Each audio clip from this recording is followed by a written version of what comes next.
Hey guys, welcome to the Liberal Hive Mind, a channel solely focused on exposing the abundant hypocrisy of the left. Get woke, go broke. God, I absolutely love this concept and I absolutely love just saying it. Let me say it again. Get woke, go broke. It's happening, folks. I actually think that it is happening. The Twitterati, the woke mafia, is getting their just due. They've enjoyed their positions at the top of the media world. But the higher you climb, the harder you fall, especially if you never belonged where you ascended in the first place. This is why a meritocracy is so important. This is why woke culture is completely unsustainable. And it's also why it's collapsing. You have a bunch of hateful woke cultists who hate the system of capitalism and are trying to take the system down, working for massive capitalist organizations and corporations, cutthroat capitalist corporations, and they just couldn't see into the future. That once their vile mob rule slanderous tactics started to fall flat on their face, that once culture started to wake up to the games that they were playing with people's lives, once it started to not be so profitable anymore, they are out. And that's exactly what's happening. The woke mob, woke journalists and media pundits are being fired like we've never seen before. Fired, gone, out the door, pack your stuff. No 2 weeks, you're out of here. And let me show you guys exactly what I mean. I got two specific stories that I think you guys are gonna absolutely love. But before we get into any of it, please make sure to leave a like, a comment, subscribe, share the video as much as possible, and with that out of the way, let's roll the tape. Alright folks, so let's first start off with USA Today. Of course, we've covered some of their stories before, and how can I say this?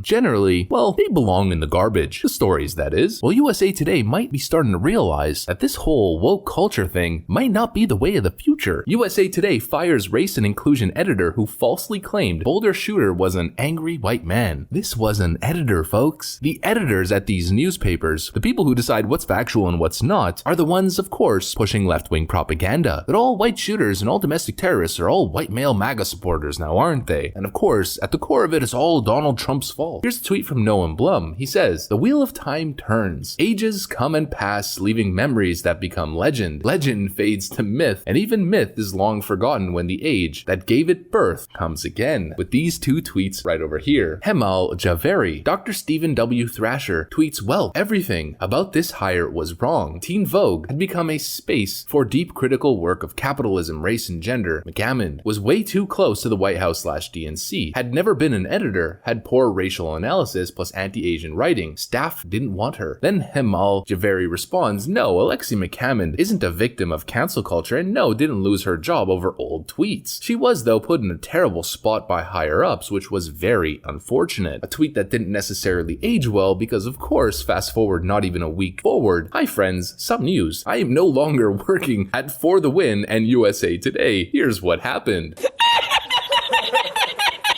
Here's her take. This is not about bias or keeping personal opinions off of Twitter. It's about challenging whiteness and being punished for it. Woe is me, I'm the victim. I tried to challenge whiteness and therefore I was fired by USA Today. That's the narrative that she wants you to think. What's the reality? Well, the reality is Dave Rubin got her. Of course, you guys know Dave Rubin from the Rubin Report. He wrote this tweet right over here, of course, in jest, mimicking what the lefties always do. Two can play at that game, I suppose. "I'm shocked and appalled that the race and inclusion editor at a major newspaper is in fact a racist." And pronouns in bio, of course. He links her tweet right over here. This was in response to the Boulder, Colorado shooter. "It's always an angry white man, always." Of course, another tweet that didn't exactly age well. In fact, just a couple hours later, when the man's identity was revealed, she was, of course, another Democrat with egg on her face. She didn't get fired for challenging whiteness. She got fired for spreading an overt anti-white lie, for spreading propaganda so disconnected from reality. From the Twitterati perspective, mass shooters are always white. You know why? Well, first of all, because the USA is majority white, but secondly, because that's the only narrative that they focus on. The only thing that moves on Twitter is when it's a story that can be pushed with anti-white bias. The only time a police shooting matters is, of course, when it's a white cop that shoots a black criminal every single time. The only stories that they focus on are the ones that fit their narrative, that white people are the root of all ills in society. Their narrative is that mass shooters are always white, and it's always racially motivated. But if we look at the actual data, data from 1982 to 2021, here's what we see. Percentage of MS and then percentage of population. Asian 6.6% to 3.6 population, nearly double representation. Black 17.4 to 12.3, Hispanic 8.3 to 12.5, Native American 2.5 to 1, white non-Hispanic 54 to 5 to 62.6%, other 4.1 to 7.9. Their narrative falls flat on its face when you actually look at the statistics and when you look at the facts. They try to pit everything on a specific racial group that has a lower propensity for violence than most, especially in these specific cases. 62% of the population, 55.4% representation within that specific crime. And this, of course, doesn't count the acts that we see in gang-related homicides where multiple people are shot. Plain and simple, the Democrats are liars. Plain and simple, you were not fired for challenging whiteness. You were fired for being a bad person and spreading a phony narrative to target a specific racial group. That's what you were fired for. And so, of course, get woke, go broke. And speaking of that same notion, we got another one, 2 within 1 week. I mean, what is it, Christmas? Yale psychiatrist says she was fired for calling Trump and supporters mentally ill.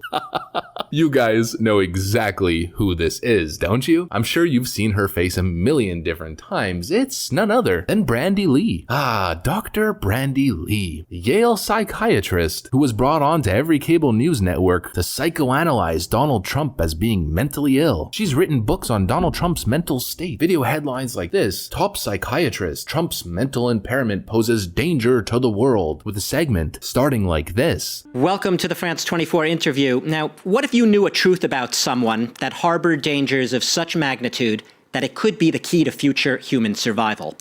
And now, what if that someone happened to be the President of the United States? And what if you were expected to keep your mouth shut about it? Well, that was one of the dilemmas facing Yale psychiatrist Bandy X. Lee, who was one of the contributors of essays to a controversial new book called The Dangerous Case of Donald Trump. Donald Trump's mental impairment must be addressed, otherwise it's going to lead to mass death and mass casualties. I mean, talk about TDS. And this is the woman that they called a top psychiatrist and paraded around every single news network to fearmonger about the president's mental unfitness for office. Although don't ever talk about that same concept if it's related to Joe Biden, of course not. Well, get woke, go broke. She got fired for a tweet that claimed that Donald Trump and all of his supporters were mentally ill. I'm sensing some irony. There's something that I could say here to turn that one around, but you know, I won't. I'm better than that, but I'm sure you guys know what I mean. And just to put a little cherry on top of this video, Get Woke, Go Broke is in full effect as Ellen DeGeneres loses 1 million viewers overnight. The woke queen is no longer the queen of daytime television, and Chrissy Teigen is leaving Twitter. Because of course, another lefty, another Democrat, so ego-filled, who cannot handle any type of criticism or people who may not like her. But all I have to say is with headlines like this, and all of the other scandal related to Chrissy Teigen, all I could say is, good riddance. It's probably a net benefit for the world, as these are the types of people that are influencing your children. The pendulum is swinging, folks, and woke culture is collapsing in front of our very eyes. At least, that's what the optimist in me says. Now that's a video that I got for you guys. If you enjoyed it, please make sure to leave a like, a comment, subscribe, share the video as much as possible. We're still shadow banned by the YouTube algorithm, hidden from non-subscribed viewers. But now I gotta get back to work because, you know, there's a whole lot of get woke, go broke culture that's been happening lately. So I'm gonna get to that. I wanna thank you for watching, and I'll see you on the next one.